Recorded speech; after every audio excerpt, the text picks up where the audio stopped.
Hi friends, welcome to Spicy Pot. இன்னைக்கு Spicy Potல நல்ல கமகமான மீன் பிரியாணி வீட்லயே ரொம்ப சிம்பிளான மெத்தட்ல எப்படி செய்யறதுன்னு பார்க்க போறோம். இதுக்கு தேவையான இன்கிரிடியன்ட்ஸ் எல்லாத்தையும் நான் டிஸ்கிரிப்ஷன்ல கொடுத்திருக்கேன், ரெஃபர் பண்ணிக்கோங்க. இப்போ வாங்க ரெஸ்டாரன்ட் ஸ்டைல் மீன் பிரியாணியை சீரக சம்பா அரிசி யூஸ் பண்ணி வீட்லயே எப்படி கமகமான செஞ்சு உங்க ஃபேமிலி மெம்பர்ஸ் எல்லாரையும் அசத்தலாம்னு பார்த்துடலாம். ஃப்ரெண்ட்ஸ், நம்ம பசங்களை வீட்ல எப்படி ரொம்ப ஈஸியா சின்ன சின்ன ஆக்டிவிட்டீஸ் மூலமா என்கேஜ் பண்ணலாம்னு நான் ஒரு சேனல் ஸ்டார்ட் பண்ணியிருக்கேன். கீழே டிஸ்கிரிப்ஷன்ல சேனலோட லிங்க் கொடுத்திருக்கேன், மறக்காம பாருங்க, சப்ஸ்கிரைப் பண்ணுங்க, கமெண்ட் பண்ணுங்க, அப்படியே மறக்காம ஷேர் பண்ணுங்க. இப்ப பாருங்க, இந்த பிரியாணிக்காக நான் வஞ்சர மீன் எடுத்து இந்த மாதிரி சின்ன சின்ன துண்டா கட் பண்ணி வச்சிருக்கோம். இந்த வஞ்சர மீன், சீலா மீன் இதுல எல்லாம் முள்ளு ரொம்ப கம்மியா இருக்கும். அந்த மாதிரி மீன் எடுத்தோம்னா பிரியாணிக்கு ரொம்ப நல்லா இருக்கும். இல்லைன்னா முள்ளு வந்து ரைஸோட மிக்ஸ் ஆகி சாப்பிட்றதுக்கு கொஞ்சம் கஷ்டமா இருக்கும். இப்போ இதுல ஒரு 2 டீஸ்பூன் மிளகாய் தூள் சேர்த்துக்கலாம், 2 டீஸ்பூன் மல்லித்தூள் சேர்த்துக்கிறேன், சீரகத்தூள் 1/2 டீஸ்பூன் சேர்த்துலாம், மஞ்சள் தூள் 1/4 டீஸ்பூன் சேர்த்துக்கிறேன், உப்பு தேவையான அளவுக்கு சேர்த்துலாம், 1 டீஸ்பூன் அளவுக்கு இஞ்சி பூண்டு பேஸ்ட் சேர்த்துலாம். அடுத்து ஒரு எலுமிச்சை பழத்துல இருந்து ஜூஸ் எடுத்து வச்சிருக்கேன், அதையும் சேர்த்துலாம். இப்போ இது எல்லாத்தையும் சேர்த்து நல்லா மிக்ஸ் பண்ணி விட்டுருவோம். இப்போ பாருங்க, இந்த மீன் துண்டுகள் எல்லாத்தையும் நல்லா மசாலா தடவி மரினேட் பண்ணியாச்சு. இப்போ இது நம்ம ஒரு 15 நிமிஷத்துக்கு ஊற வச்சிடலாம். இப்போ பாருங்க, நான் மீன் பொரிக்கிறதுக்கு ஒரு பேன் வச்சிருக்கேன். இதுல தேவையான அளவுக்கு எண்ணெய் விட்டுறலாம். மீன் பொரிக்கிறதையும் பிரியாணி செய்யறதையும் நம்ம சைட் பை சைடு ஒரே நேரத்துல செய்யலாம். நான் இப்போ உங்களுக்கு காமிக்கிறதுக்காக மீனை ஃபர்ஸ்ட் பொரிச்சு எடுத்து வச்சுட்டு அடுத்து பிரியாணி செஞ்சு காமிக்க போறேன். நம்ம வீட்டுல செய்யறப்போ 2 அடுப்பு வச்சு பக்கத்துல ஒரே நேரத்துல செஞ்சிடலாம். இப்போ என்ன சூடாயினதும் இந்த மீன் பீசஸ் எல்லாத்தையும் இதுல ஒன்னொன்னா அடுக்கி வச்சிடலாம்.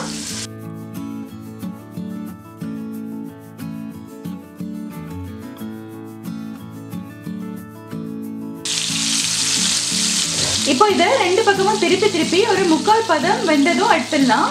ரொம்ப கருகி பொரிக்கணும்னு அவசியம் இல்லை.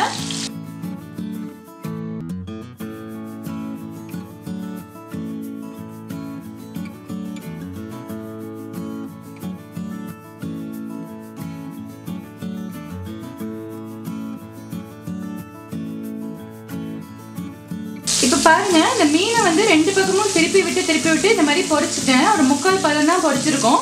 இப்போ இதை இந்த பேனோட அப்படியே எடுத்து ஸ்டவ் ஆஃப் பண்ணிட்டு வேற அடுப்புல வச்சிடலாம். இந்த எண்ணெயையும் நம்ம பிரியாணியில யூஸ் பண்ணணும், ஏன்னா அதுல நிறைய ஃப்ளேவர்ஸ் இருக்கும். அதனால இப்போ இதை நம்ம எடுத்து வச்சுட்டு அடுத்து பிரியாணி தாளிக்கிறது அப்படின்னு காட்டிடுறேன். இப்போ பாருங்க, பிரியாணி செய்யறதுக்கு ஒரு பெரிய கடாய் வச்சிருக்கேன். இதுல கொஞ்சமா எண்ணெய் விட்டுறலாம், ஒரு 50 ml போல.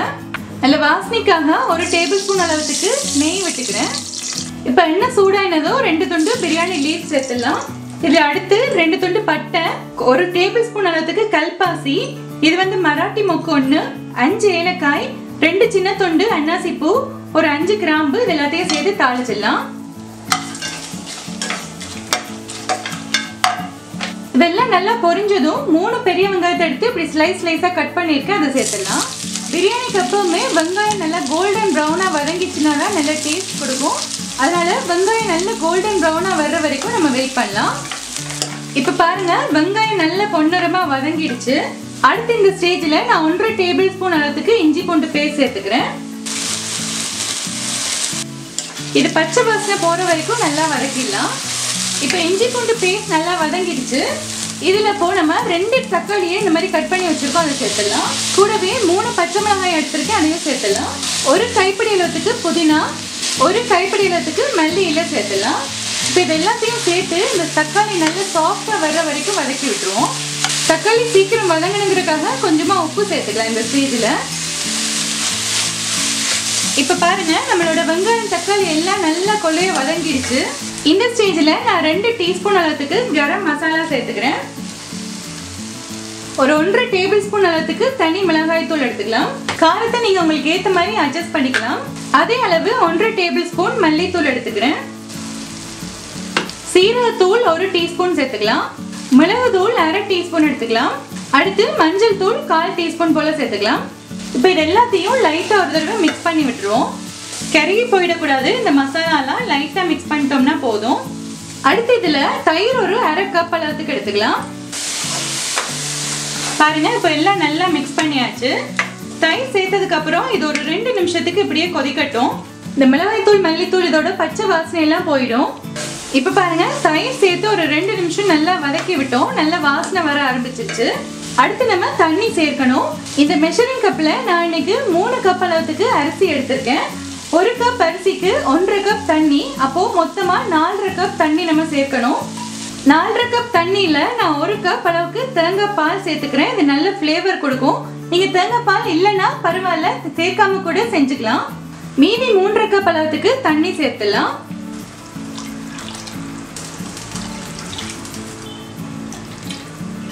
இப்போ இந்த பிரியாணிக்கு தேவையான அளவுக்கு நம்ம உப்பு சேர்த்துலாம். பாருங்க எல்லாத்தையும் நல்லா மிக்ஸ் பண்ணி விட்டாச்சு.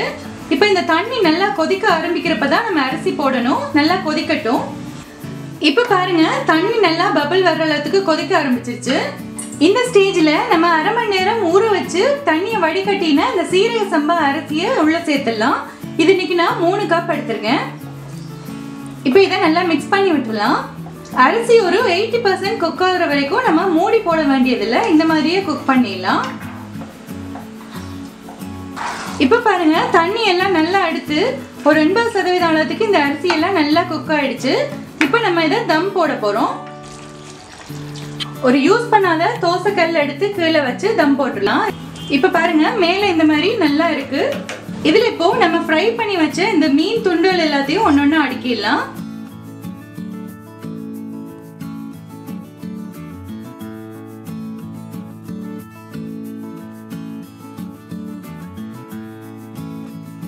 அடுத்து இதுல பாருங்க இந்த மீன் பொரிச்ச எண்ணெய் கொஞ்சம் இருக்கு.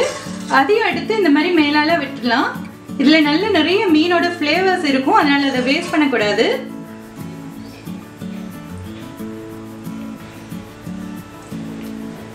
அவ்வளவுதான். கடைசியா மேலால கொஞ்சமா கொத்தமல்லி புதினா இலையெல்லாம் தூவி விட்டுலாம் வாசனைக்காக. தேவைப்பட்டுச்சுன்னா நீங்க கொஞ்சம் நெய் கூட சேர்த்துக்கலாம். ஆனா நான் இன்னைக்கு நெய் சேர்க்கல. அடுத்து இந்த மாதிரி ஒரு ஃபாயில் ஷீட் எடுத்து நான் இந்த மாதிரி க்ளோஸ் பண்ணிடுறேன். ஃபாயில் ஷீட் இல்லைன்னா நீங்க சப்பாத்தி மாவை நல்லா பிசைஞ்சு மூடியில் ஒட்டி அந்த மாதிரியும் தம் போடலாம். இப்போ இதை வச்சு இப்படி க்ளோஸ் பண்ணிட்டோம்னா கொஞ்சம் கூட வேப்பர் எதுவுமே வெளியில போகாது. நல்லா அப்படியே அந்த சூட்டில் அவிஞ்சிரும். இப்போ இதை நல்லா ஸ்லோ ஃப்ளேம்ல வச்சு நம்ம ஒரு 20 நிமிஷத்துக்கு தம் போட்டு அதுக்கப்புறமா ஓப்பன் பண்ணி பார்த்துலாம். இப்போ 20 நிமிஷம் தம் போட்டாச்சு. ஓப்பன் பண்ணிடலாம். பாருங்க அவ்வளவு வேப்பர்ல இது அழகா வெந்திருக்கு. ரைஸ் எல்லாம் பாக்குறதுக்கே நல்லா உதிரி உதிரியா தெரியுது. இப்போ இந்த மீன் துண்டுகள்லாம் உடைஞ்சிடாம இந்த மாதிரி லைட்டா புரட்டி விட்டுலாம். பாருங்க அரிசி எவ்வளவு உதிரி உதிரியா அழகா வந்திருக்குன்னு.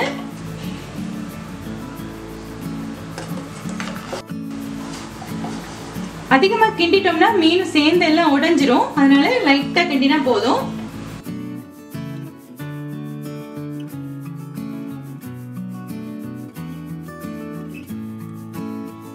அவ்வளவுதான். இப்போ எல்லாத்தையும் நல்லா மிக்ஸ் பண்ணி விட்டாச்சு.